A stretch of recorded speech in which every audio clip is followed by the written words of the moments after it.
We will fight, but first we will have tea. Not quite the motto of the Shields, but just as apt.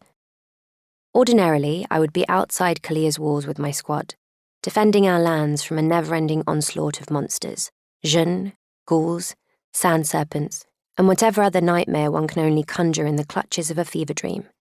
But even now, when we are home on mandated rest, we are facing a hard day of training, and I am certain Taha ibn Bayek of the Al-Baz clan can't wait. Whenever we are in Qalia's barracks together, Taha's squadmates challenge me to spar him.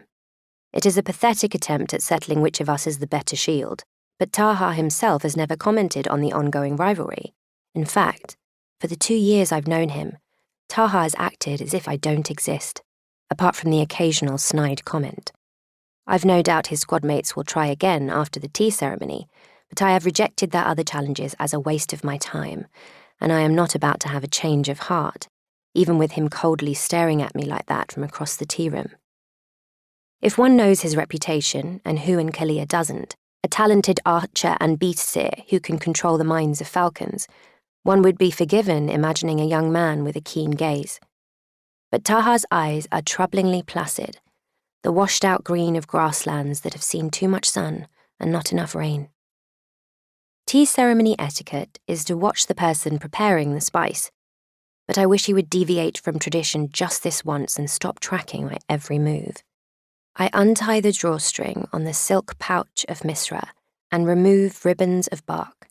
They have been carefully stripped from the ancient misra tree standing in Qalia's sanctuary a few buildings over, as it is done for a millennium.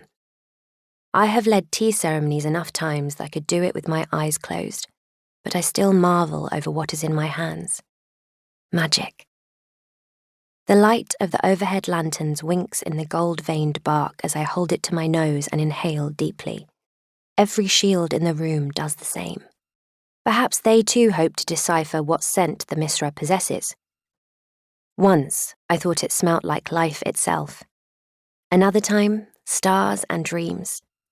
This morning, it is as bitter as the old ash of a fire long burned down to dark, of someone gone, but not forgotten.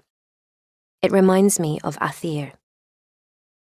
It has been a year since I last saw my big brother and best friend. I was kneeling like this, preparing the misra, but I was at home and the spice still smelled pleasant then. He joined me, seeking conversation with that faint, mystifying air of desperation about him. "There are things in life greater than duty and rules, Imani," he said. "Like what?" I asked. His eyes took on a somber gleam, as dry as dying light reflecting off a dull blade. "Truth," he said quietly. "The truth is greater than everything. It is worth sacrificing everything for, and I have seen it." He waited then. For what? I don't know. Felt like it was all he did in those last few months before his disappearance. Wait for something. But I said nothing, and after a time he left home and did not return. I never asked him what it was, that truth. I didn't want to know. My fingers tremble as I place the bark in the stone mortar. I clench my fists to steady them, then take up the pestle and grind. The aroma floods the room. It wafts up to the ceiling and weaves through the rug fibers. My nose wrinkles, the back of my throat stings.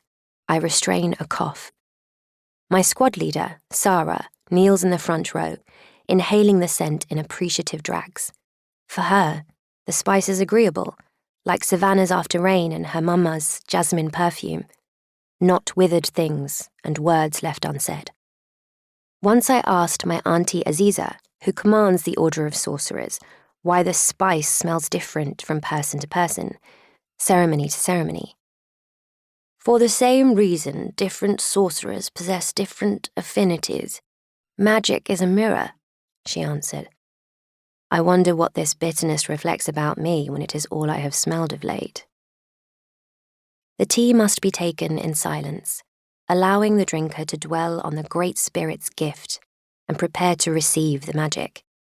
The 24 shields in the room are silent, but it is my mind that chatters defiantly, and I am strangely afraid they know it, as if my thoughts are leaking from my ears. While I scoop the spice into the silver teapot, I think of Athir.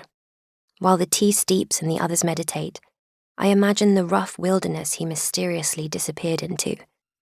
Which of the elements did he succumb to in the end? The unforgiving sun? The howling sandstorms? The freezing nights? Or perhaps it is like some cruel people whisper, and it was none of those, for he took his life before any could claim it. Taha clears his throat. I open my eyes.